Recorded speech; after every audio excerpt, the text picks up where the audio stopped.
Good evening everyone. Start करेंगे आज के डेली एनडीए टेस्ट पेपर 19 के डिस्कशन को, जो कि आज हमने कंडक्ट किया था इंस्टीट्यूट प्रीमिसेस में। इस पेपर की अगर बात करें तो आज का जो स्कोर था, जितना मुझे अभी याद आ रहा है करेंटली, ये उतना कुछ खास स्कोर नहीं था and highest score was just around 10। तो आई डोंट नो कि ऐसा क्यों हुआ, बट यस, इस पेपर के अंदर में कुछ वैरायटी ऑफ क्वेश्चंस हो सकते हैं तुम लोगों को देखने को मिले, but then NDA paper is all about the variety of question. जो कि अभी लेटेस्ट ट्रेंड चल रहा है, उसमें तुम लोग को प्रिपेयर रहना है कि इस तरह के क्वेश्चंस तुम्हें देखने को मिलेंगे ही मिलेंगे।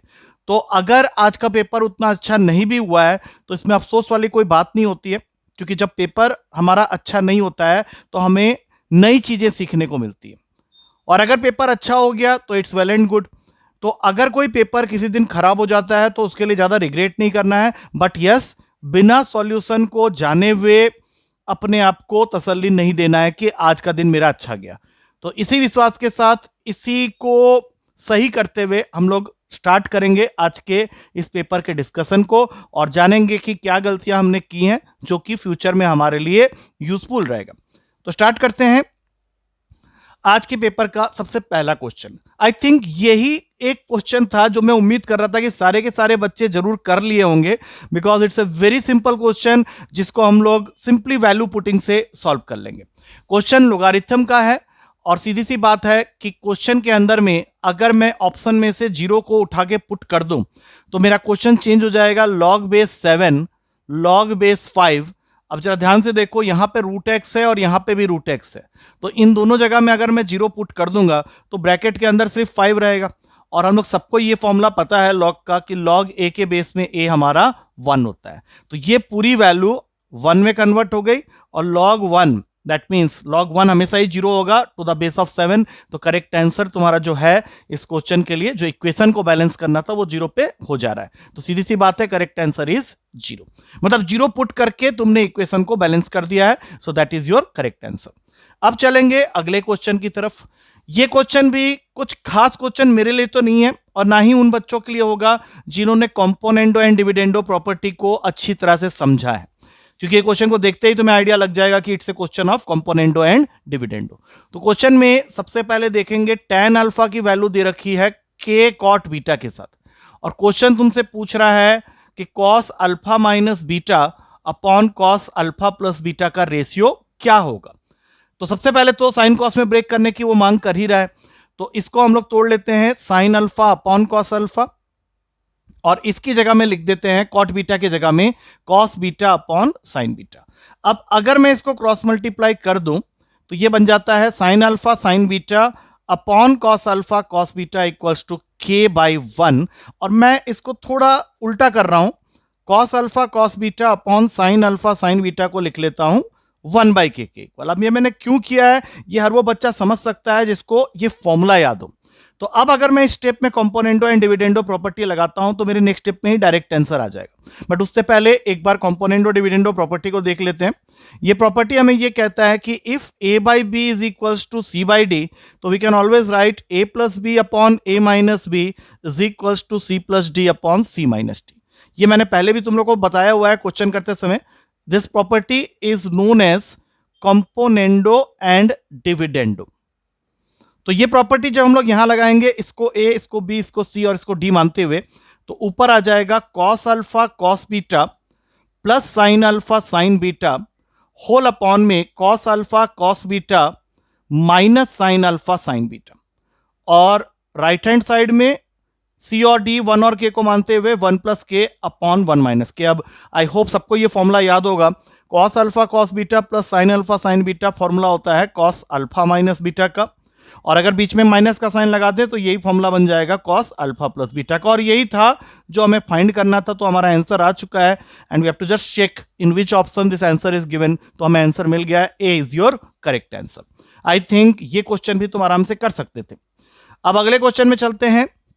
ये पूरे पेपर का सबसे बढ़िया क्वेश्चन है, तो इसको जरा सब लोग देख लें, अच्छी तरह से समझें इस क्वेश्चन के अंदर में क्या काम हो रहा है। तो सबसे पहले तो एक इक्वेशन से स्टार्ट हुआ है question, 9a square plus 9b square minus 17c square equals to 0, जो कि बिल्कुल ही अलग सा लग रहा है, बट इसको कुछ देर के बाद हम लोग यूज में लाएंगे। बट उसको यूज में लाने से पहले एक दूसरा इक्वेशन भी है, उसको सॉल्व करते हैं। Cot A plus cot B whole upon में cot C is equals to m by N. अब इसको सॉल्व करने के बाद ही इसका कुछ यूज हो सकता है। तो सबसे पहले मैं इसको कॉस साइन में ब्रेक कर रहा हूं, तो cos A upon sine A plus cos B upon sine B, और नीचे लिख देंगे cos C upon sine C is equals to m by N. अब अगर मैं इसका एलसीएम ले लूं तो ऊपर आ जाएगा cos A sine B plus cos B sine A upon में sine A into sine B.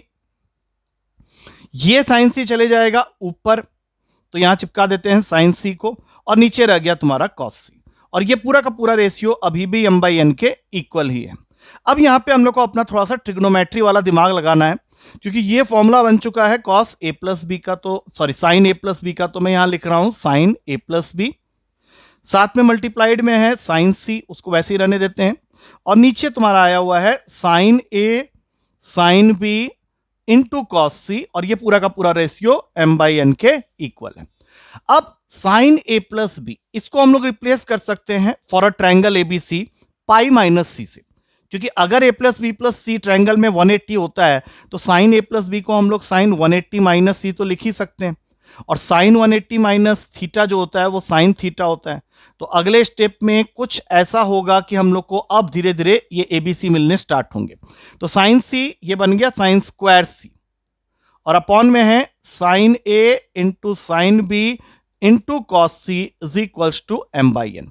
अब इस रिलेशनशिप के अंदर हम लोग यूज करने वाले हैं अपने साइन रूल और कोसाइन रूल को, या साइन फॉर्मूला और कोसाइन फॉर्मूला को, जिसके अकॉर्डिंग साइन स्क्वायर सी को हम लोग लिख सकते हैं सी स्क्वायर, नीचे आ जाएगा ए बी, और कॉस सी का फॉर्मूला होता है, अगर तुम लोगों ने याद कर लिया है तो, A square plus B square minus C square upon का 2ac भेज दिया मैंने ऊपर। अब तुम यहां पे देखो this value is equals to m by N, two A B sorry, तो ए बी कैंसिल हो गया, ऊपर बच्चा 2c स्क्वायर अपॉन में A square plus B square minus C square is equals to m by N. और अब जरूरत पड़ेगी इस इक्वेशन की, हम लोग यहां से ए स्क्वायर प्लस बी स्क्वायर की वैल्यू को निकालेंगे 17c स्क्वायर अपॉन 9 के इक्वल, और इसको यूज करेंगे इस जगह में।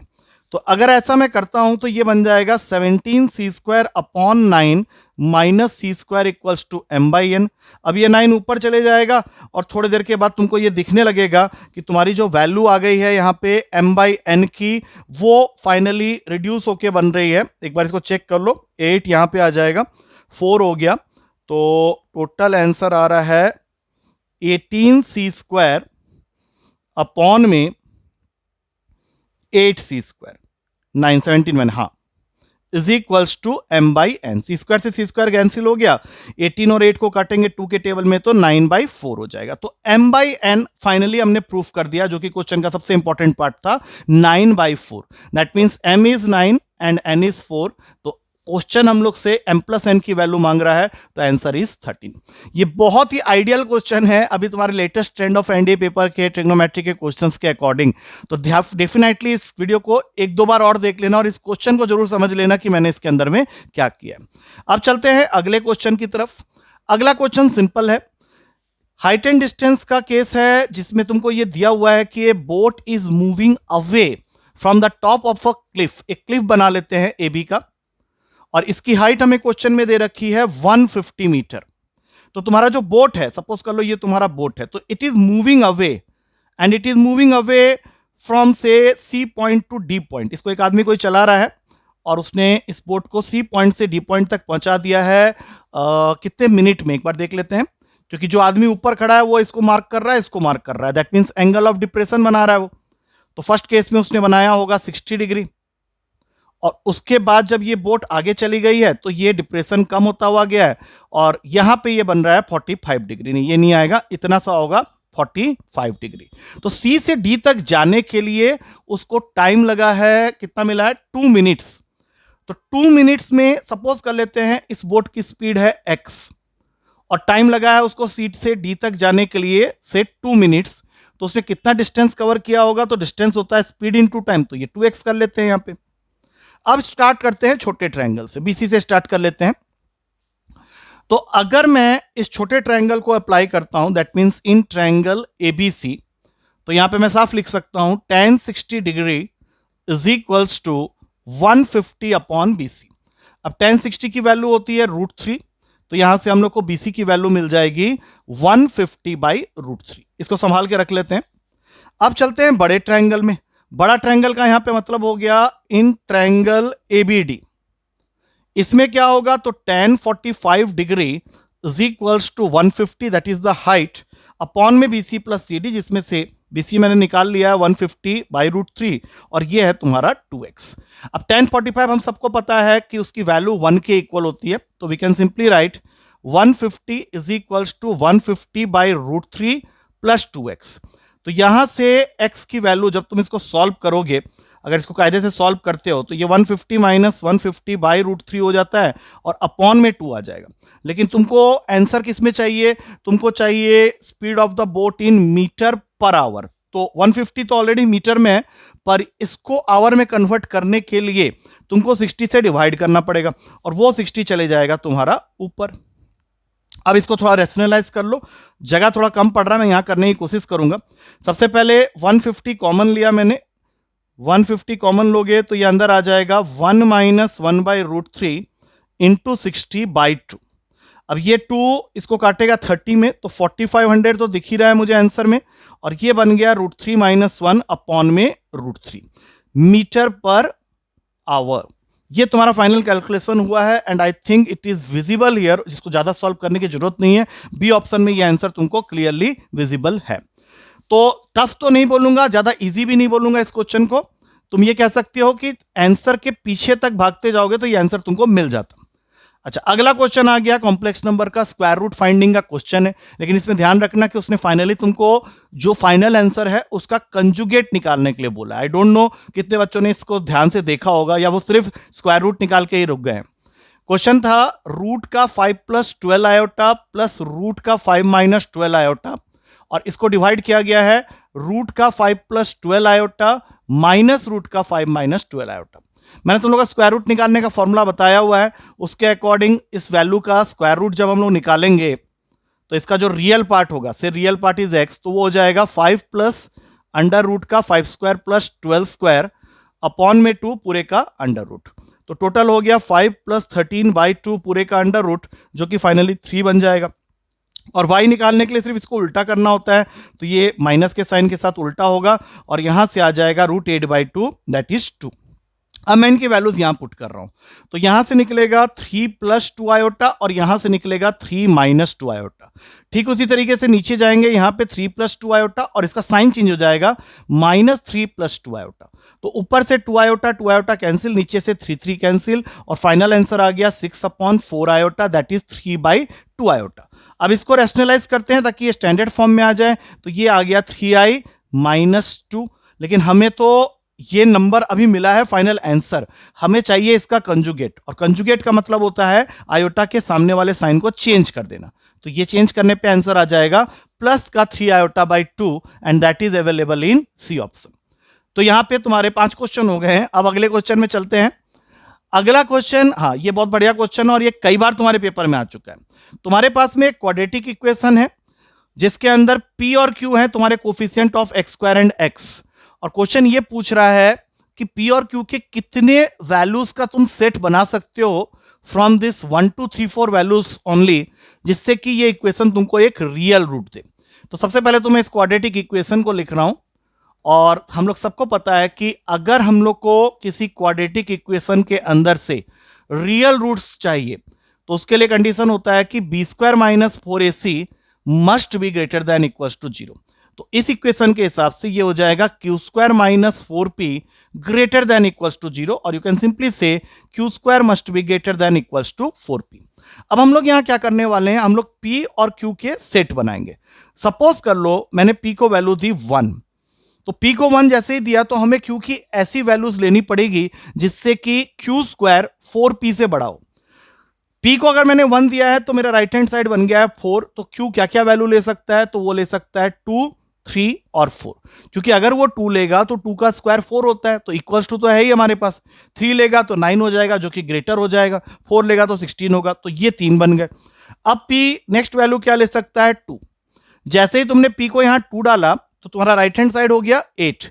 अब तुम Q की जगह क्या क्या वैल्यू डाल सकते हो, 1 तो तुम डाल नहीं सकते। तुम स्टार्ट करोगे जब इसके अंदर तो तुमको 2 भी डालना अलाउड नहीं होगा, 3 से स्टार्ट होगा, ये 3 और 4, तो 2 3 2 4 ये बन गया, और यहां पे बन गया 1 2 1 3 एंड 1 4।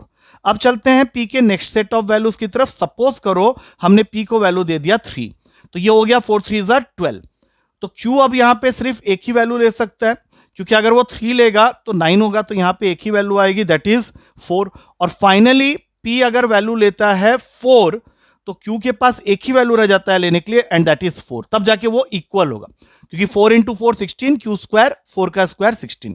तो अब तुम काउंट कर लो, 3 यहां, 2 5 6 7 वैल्यूज पॉसिबल है which will give you real roots. P और Q के ये 7 वैल्यूज पॉसिबल है where you will be getting the real roots.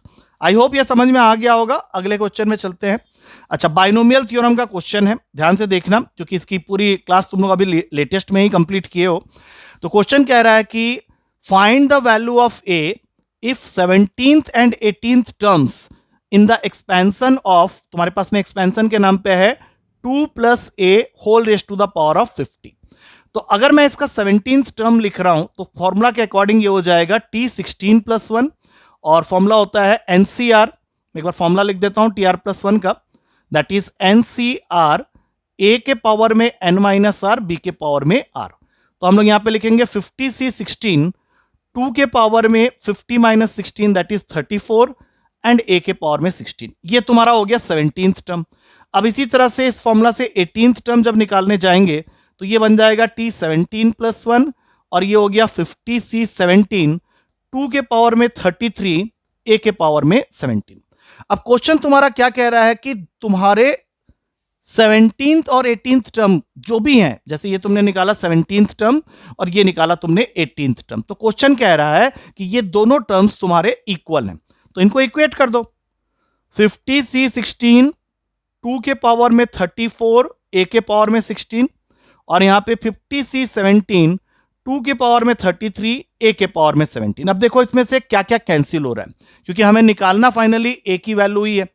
तो एक तो 2 की पावर 34 और 33 में से यहां एक 2 बच जाएगा, और a की पावर 16 और a की पावर 17 में से एक यहां बच जाएगा a। अब 50c 16 को लिखोगे 50 factorial upon 16 factorial into 34 factorial, और जब इसको यहां लाओगे तो अपॉन में होगा, तो 17 factorial into 33 factorial upon 50 factorial, और ध्यान रखना 2 मल्टीप्लाइड, ये दोनों गए 17, अगला नंबर 16 फैक्टोरियल होगा, और नीचे 34, अगला नंबर 33 फैक्टोरियल होगा। तो मैं लिख ही नहीं रहा, अब तुम यहां से आंसर देख सकते हो, 17 2 34, ये पूरा कैंसिल हो जाएगा और a की वैल्यू आ जाएगी 1, और ये तुम्हारे पहले ऑप्शन में है, और मेरे हिसाब से अच्छा खासा क्वेश्चन था, जो कि तुम लोग लेटेस्ट में बाइनोमियल थ्योरम कंप्लीट किए हो तो आराम से कर सकते थे। अब चलते हैं अगले क्वेश्चन की तरफ। अगला क्वेश्चन क्या है, तुम्हारे पास में ये एक क्वाड्रेटिक इक्वेशन दी हुई है, और क्वाड्रेटिक इक्वेशन को उसने लिंक किया है एपी के चैप्टर के साथ में। तुम्हारे पेपर का ही क्वेश्चन है। वो कहता है कि इस क्वाड्रेटिक इक्वेशन के 2 रूट्स हैं m एंड n। तो सीधी सी बात है कि इस क्वाड्रेटिक इक्वेशन को देख के मुझे लगता है कि मैं इसको आराम से सॉल्व कर सकता हूं। तो let's solve and get the values of this roots m and n। तो इसकी स्प्लिटिंग कर लो, 13 और 3 में ये स्प्लिट हो जाएगा, और यहां से तुमको x की 2 वैल्यू मिलने वाली है 3 एंड 13। अब क्वेश्चन में यह भी दिया हुआ है कि m जो है वो लेस देन n है, तो सीधी सी बात है m हो गया 3 और n हो गया 13, इनको लगा लो 2 एंड में, क्योंकि इसके बीच में मुझे डालने हैं 4 am's p q r and s। तो इसके बाद तुमको 4 ऐसी वैल्यू सोचनी है, that means P Q R S की वैल्यू असाइन करनी है, जिससे कि ये पूरा सीरीज एपी में कन्वर्ट हो जाए। इसके लिए अलग से फॉर्मूला तो अवेलेबल है, बट अगर मैं थोड़ा कॉमन सेंस लगा लूं और डी निकाल लूं तो बात बन जाएगी। और मैंने इसके लिए तुम लोगों को फॉर्मूला दिया हुआ है, D is equal to B minus A upon N plus 1, where A and B are the first and last term. तो 13 माइनस 3, और जितने ए एम डालने हैं वो होता है n, तो 4 प्लस 1 हो जाएगा 10/5, मतलब तुमको 2 के डिफरेंस में वैल्यूज लेनी है, 5 7 9 11। ये रेस्पेक्टिवली तुम्हारे PQRS की वैल्यूज हो गई हैं और तुम्हें फाइंड करना था P plus Q plus R plus S, जो कि तुम आसानी से फाइंड आउट कर सकते हो। ऐड कर लो इनको, 7 plus 5 12, 12 plus 9 21 plus 11 32। So correct answer is C, that is 32। ये भी मेरे हिसाब से बहुत आसान क्वेश्चन था। अब अगले क्वेश्चन में चलते हैं। ये क्वेश्चन तुम वैल्यू पुटिंग से करो तो ज्यादा बेटर रहेगा तुम्हारे लिए, क्योंकि बहुत सारी चीजें इसके अंदर ना करके अगर हम लोग सिर्फ इस लाइन को समझ लें कि तुम्हें एक ऐसे सर्कल की इक्वेशन को फाइंड आउट करना है जो कि इन दोनों पॉइंट से तो पास कर ही रहा है। तो एक तो कर सकते हो कि ये पॉइंट्स को तुम सर्कल की इक्वेशन में पुट करके देख सकते हो, बट उसमें होगा क्या कि हो सकता है दो ऑप्शंस ऐसे हो जाएं जहां पे ये पॉइंट तुम्हारा सेटिस्फाई कर जाए। तो उसको और कट शॉर्ट करने के लिए तुम्हारे पास एक और कंडीशन क्या है कि जो भी आंसर है सर्कल के इक्वेशन के लिए, उस सर्कल का सेंटर लाई करता है इस लाइन के ऊपर में। तो मैंने क्या किया, सीधा सेंटर निकालने स्टार्ट कर दिए। अब इसका सेंटर होगा -3/2, 0। अब अगर मैं इसको इस लाइन के इक्वेशन में पुट करता हूं तो अगर ये 0 आता है तो फिर यही आंसर सही होगा, लेकिन ये आ नहीं रहा है, क्योंकि ये अगर मैं यहां पे डालता हूं तो ये बन गया तुम्हारा -6। दैट मीन्स ये ऑप्शन तो तुम्हारा सही आंसर नहीं है। अब चलते हैं बी ऑप्शन में। ये ए ऑप्शन को मैंने चेक कर लिया इस तरह से। अब बी ऑप्शन में जो सेंटर निकलेगा वो है -3/2, -6। सेम लाइन की इक्वेशन में इसको पुट करते हैं, 2 into -3/2 minus of -6 that is +6 -3। और ये मुझे क्लियरली दिखा रहा है कि इसको ये सेटिस्फाई कर रहा है, और कोई ऑप्शन सेटिस्फाई नहीं करेगा तो सीधा आंसर चेक कर लो बी को, क्योंकि बाकी दोनों में तुमको दिक्कत आएगी, वो तुम्हारे सेंटर के इक्वेशन को लाइन के साथ पुट करने पे वो सेटिस्फाई नहीं करेगा। And that is the smart way of doing this question. अब चलते हैं अगले 9th क्वेश्चन में, नहीं 9th नहीं, आखिरी क्वेश्चन है ये तुम्हारा। इस क्वेश्चन को ध्यान से देखो, क्योंकि ये हमारे असाइनमेंट बुकलेट का ही क्वेश्चन था, तो मैंने जानबूझ के एक ऐसा क्वेश्चन डाल दिया था। यूजुअली मैं ऐसा करता नहीं हूं कि असाइनमेंट के क्वेश्चन उठा के पुट करूं, बट मैंने थोड़ा सोचा कि चलो पुट करके देखते हैं। तो इस क्वेश्चन में क्या हो रहा है ध्यान से देखना। तुम्हारे पास में एक पॉइंट है -5, 4, तो ऑब्वियसली वो पॉइंट तुम्हारे थर्ड क्वाड्रेंट का पॉइंट है, सॉरी सेकेंड क्वाड्रेंट का पॉइंट है। इस पॉइंट को यहां रख लेते हैं, और इसके आने की वजह से तुम्हारा line segment between the coordinate axis, इसलिए मैंने लाइन ऐसे बना लिया था, ये डिवाइड हो जाता है इन द रेशियो ऑफ 1:2। अच्छा, इस क्वेश्चन में एक चीज का और ध्यान देना कि जब 1:2 की बात होती है तो रेशियो हमेशा x टूवर्ड्स y काउंट होता है। तो कभी ऐसा ना हो कि तुम यहां 1 लिख दो और यहां 2 लिख दो, हमेशा x से y की तरफ मूव करना है। बस इतना करने के बाद तुमसे पूछा गया है कि ये जो लाइन है AB, इसकी इक्वेशन क्या होगी। तो बहुत सिंपल सी बात है, देखो ए पॉइंट एक्स एक्सिस के ऊपर में है नेगेटिव साइड में, तो इसका कोऑर्डिनेट तो a, 0 होगा नेगेटिव में, और ये पॉजिटिव y एक्सिस में है तो इसका कोऑर्डिनेट होगा 0, b। रेशियो तुम्हारे पास में ऑलरेडी है, इसको xy बना लो और सेक्शन फॉर्मूला को इसके अंदर विजुअलाइज करने की कोशिश करो, क्योंकि सेक्शन फॉर्मूला लगा के मुझे ये डिस्टेंस पता चल जाएगा a और ये डिस्टेंस पता चल जाएगा b, and then using intercept form जो कि होता है x/a + y/b = 1, हम लोग आंसर तक पहुंच सकते हैं आराम से। तो लेट्स स्टार्ट द वर्क। तो सबसे पहले लिखते हैं सेक्शन फॉर्मूला। सेक्शन फॉर्मूला होता है x = mx2 + nx1 अपॉन में m + n। तो x तुम्हारा इस क्वेश्चन के हिसाब से -5 है, m तुमने ऑलरेडी डिसाइड किया ही हुआ है, 1 × x2 की वैल्यू 0, b तुम्हारा n तुम्हारा 2 है, और x1 की तरफ मूव करे होते वो a है। तो मैंने बोला ही था कि नेगेटिव में आएगा, तो a की वैल्यू आ गई है -15/2। ऐसा करते हैं, ये काम यहां पे करते हुए जाते हैं, -2x/15 हो गया। अब इसी तरह से y कोऑर्डिनेट की तरफ मूव करते हैं। y कोऑर्डिनेट का फॉर्मूला होता है my2 + ny1 अपॉन में m + n। अब y क्या है यहां पे, तो ये 4 है, m की वैल्यू 1, y2 b है, n 2 है, y1 0 है, 1 + 2 3, मतलब b की वैल्यू आ गई 12। ये डिस्टेंस है -15/2, उसको मैंने पुट कर दिया है, b की वैल्यू आ गई है 12। अब मैं इसको भी पुट कर देता हूं, y/12 = 1। बस अब इसको सॉल्व करना है। 15 12 का एलसीएम होता है 60, 4 के टेबल में ये -8x + 5y हो जाएगा, और फाइनली आंसर आ गया -8x + 5y - 60 = 0। अब अगर मैं ऑप्शंस की तरफ देखूं तो मुझे एक ही आंसर दिख रहा है, लेकिन उसमें थोड़ा साइन का पंगा है, वो तो तुम समझ गए होगे कि मैंने क्या करना है। माइनस का साइन कॉमन ले लो, ये बन जाएगा 8x - 5y + 60 = 0, and hence our correct answer is C option. I hope paper का डिस्कशन पूरा हो गया है। यहाँ पे एक बार चेक कर लेता हूं, मुझे लगा मैंने कोई क्वेश्चन स्किप तो नहीं कर दिया। ये क्वेश्चन था, हाँ सारे क्वेश्चंस हो गए हैं। तो with that we come to the end of the discussion of this particular paper, और ये पेपर का सॉल्यूशन अब पूरा का पूरा तुम्हारे हाथ में आ चुका है। तो इसके अच्छे से सॉल्यूशंस को स्टडी कर लो और उसकी अलग से प्रैक्टिस भी कर लो, so that at the end of the day तुम्हारे पास ये 10 क्वेश्चंस जरूर हो पॉकेट के अंदर में। एंड विद दैट होप कि कल का पेपर तुम्हारा फिर और अच्छा जाएगा।